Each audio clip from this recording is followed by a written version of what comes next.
And we are back with part 2 of this week's comic book reviews. In the last part we reviewed some DC books, and in this part we are going after some Marvel books, starting with Moon Girl and Devil Dinosaur, issue number 3. I really enjoyed the first 2 issues of this, and issue 3 does not disappoint. After a admittedly little confusing, but I think justifiably so, confusing little opening here, where Lunella, the Devil Dinosaur, and the Caveman from the last issue are all trying to get the Omni projector thing. It's a game of chase the ball, and they're all bouncing all over each other and all that. So if you do tend to lose your place on these pages, that's understandable. Again, not entirely justified, but I mean, it's a very chaotic scene, so I get the intent behind it, I guess. So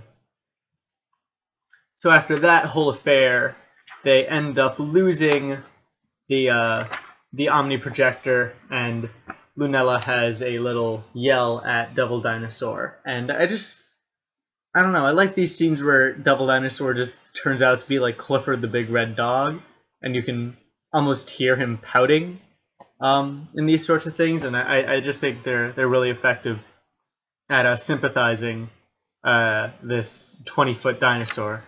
And then, of course, Lunella gets home, and she is in a ton of trouble from the events of the first 2 issues. Her parents have a sit-down and talk with her, and they tell her to just stop with all the tinkering and all the gadgets and stuff. And the father accidentally says, "Why can't you just be normal?" You know, which is cutting. That hurts, especially because that's all Lunella wants too. That's why she wanted the projector, is to help her not mutate into a weird inhuman.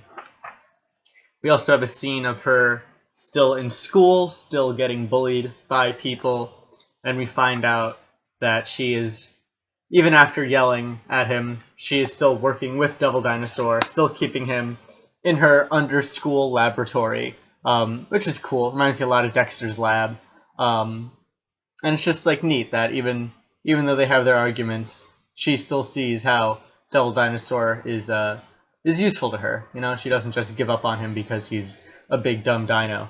And then at the end of the book, the two actually kind of work in sync together for the first time, as the school catches on fire, and Lunella and Devil Dinosaur work together to rescue the kids in the burning classroom. Not the biggest threat in the Marvel Universe, but a good kind of first early threat sort of thing to get Lunella and Devil Dinosaur working together, on purpose for the first time. And again, so far it's just about them bonding, and we're seeing the it's very boy meets dog or girl meets dinosaur sort of thing. But it's sweet, it's small, it's effective, I like it. All the characters are just really cute. So Moon Girl and Devil Dinosaur still thumbs up from me. Moving on to another book in the vein of Moon Girl in terms of kind of lightheartedness, it is Squirrel Girl, issue number 4. And we begin with Squirrel Girl still trapped in actually we begin on Doom World, the alternate future where Doom takes over after time traveling into the 60s. We get a little glimpse of the alternate present should Doom stay there. And of course it is full of Doombots, and everything is named after Dr. Doom. But then we go back to the 1960s, where Squirrel Girl and the rest of the time-displaced college students try and figure out a plan to get the time machine from Dr. Doom and fix the timeline, because, I mean, that's what you do when you're trapped in the past. You try and fix the timeline. The team decides to split up with the Squirrel Girl going on a stakeout and trying to find out what Dr. Doom has been up to while they've been arguing amongst themselves. And the rest of the team decide to build some EMPs, some electromagnetic pulses, to use against Doom as a weapon. And I love the staking out scene here because Squirrel Girl's outfit is a big reference to Secret Squirrel, which was a cartoon from, I think originally it was from the 60s, and then in the 90s they made like a new version of it that I saw. But her costume is a reference to Secret Squirrel, which is kind of enjoyable. Made me chuckle. And of course, this book just continues to be funny. Squirrel Girl and Doctor Doom end up having a fight that ends up turning into a tour of how great Doctor Doom is. After Doctor Doom uses a Maslow's hierarchy of needs comparison in their fight, he trash talks Galactus with Maslow's hierarchy of needs, which even like Squirrel Girl calls him out on, because it's a really good insult. Like, it's a really smart insult. So, like, congrats on Doctor Doom. Congrats on Ryan North for writing it, because that some of the best superhero dialogue in a book that has some pretty great dialogue all around. I think this is like peak Squirrel Girl dialogue right here. So good on them. Made me laugh out loud for real. And yeah, and then we're kind of approaching the end of the book. There's a twist that leads us into the next issue, which I think is going to be the last issue of the arc. At least it's shaping up to be pacing-wise, I feel.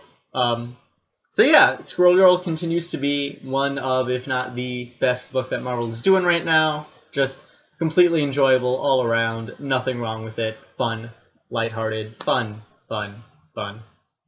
Running out of words.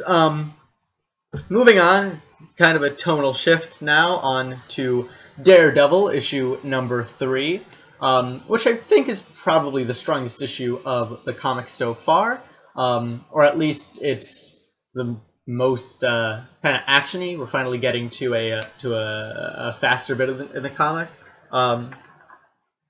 We begin with a 3-way fight between the Hand, the Ten-Finger Gang, and Daredevil.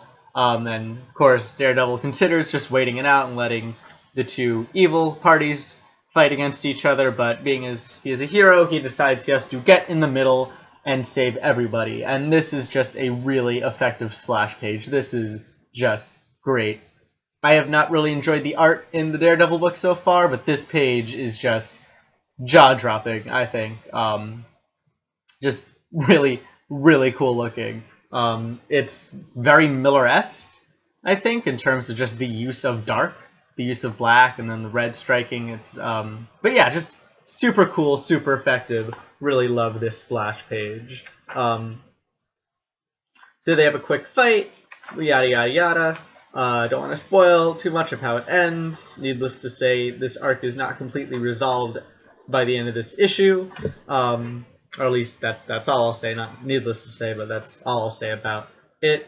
Cutting to the end point of this book, we have Matt Murdock getting reprimanded for the events of issue 2, wherein their only witness of this case against Ten Fingers was harmed while under the care of the DA, and of course Matt takes the blame for that because it was his witness and everything. And then we get some more hints as to how Matt became a lawyer and got his identity back and all that other stuff, when after getting demoted at work he mentioned some mysterious stuff about traded Kirsten for this being his new life. And judging by some of the other hints that are dropping, it really is looking like a one more day situation, which is risky. I'll give Chuck Soule that. Like, even if it is not a one more day situation, all of these hints are risky if you know about one more day, and if that still has leaves a sour taste in your mouth 10 years later now. Jeez. Yeah, I would honestly be surprised if that's the direction they're going in, and Daredevil made a deal with the not Daredevil. It's something. Gives us something to think about as readers, especially as longtime readers of Marvel. So yeah, Daredevil, again, kind of a quick issue, not a lot of meat to chew on, but just really striking stuff. Really good fight scene. We got some more character bonding after the fight between Matt and Blind Spot, which is pretty cool stuff. Blind Spot has quote-unquote graduated by the end of this issue, whatever that means. Well, I guess we'll find out if the two continue to work together in the same capacity going forward. But yeah, I'm liking Daredevil more and more. And the last Marvel book this week is all new, all different Avengers, number 4. Gotta love these Alex Ross covers. And this kiss actually happens in the issue. Not quite as you might imagine it would from the cover. It's a lot less romantic, but it happens. I have a feeling I was talking to a friend at the comic book store when I picked this up, and he had the idea that Alex Ross just painted this cover, and then Marvel said, okay, well, we have this cover, we should just write a story where this happens now, because this is a great fucking cover.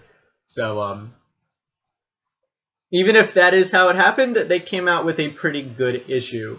First, reintroducing Edwin Jarvis to the Avengers team, waking up early, going to the new Avengers HQ, where we see the entire team helping rebuild with their modest resources. They have one Quinjet, one abandoned hangar in New Jersey, and a few satellites, and that's about it, which for the Avengers is not exactly optimal. The team then has to go and save the Jersey boardwalk from a spontaneous out-of-nowhere hurricane, which ends up being the fault of this one villain named Cyclone, and we see the team work together to stop this not quite natural disaster from killing many people on the Jersey boardwalk. What's great about this scene, I mean, it's pretty kind of standard team superhero stuff, but what's great is that we're still seeing the team kind of bond, and especially the 3 teenage heroes, Miles Morales, Nova, and Miss Marvel. We see them learn how to really work together in this situation to both rescue people, to keep people out of harm, and also how to use their powers in tandem offensively to take down Cyclone. So we're really seeing the camaraderie and the friendship between these 3 younger heroes, which is nice, even if it does push the older heroes a bit to the wayside. I mean, to be honest, I prefer the younger characters. I prefer Miss Marvel and Miles Morales to Tony Stark and the new Thor. But I mean, that's just me. I'm sure we'll get more development on the older heroes later on in other issues, but I think it was nice to just kind of see how the younger half of the team works for now. And then after the fight, we get some more hints of the team not quite trusting each other yet, even though they seem to work together pretty well. I mean, to be honest, it's a pretty standard Avengers story. Kind of same plots with new characters. But I'm liking what they're doing with the characters. I'm liking the relationships that this book is building between, especially, like I said, Nova, Miles Morales, and Kamala. I'm really liking their friendship. They seem like teenage superheroes. It feels believable that this is how they would react after being swept up in this new Avengers team, and having to kind of work together and get to know each other really, really fast in order to save other people. So still liking Avengers, even if it's not exactly groundbreaking. And that is it for the Marvel books this week.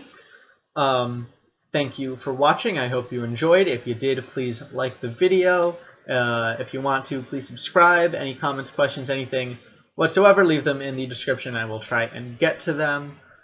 I think that's it. Yeah, we have one more video to go, full of more independent books.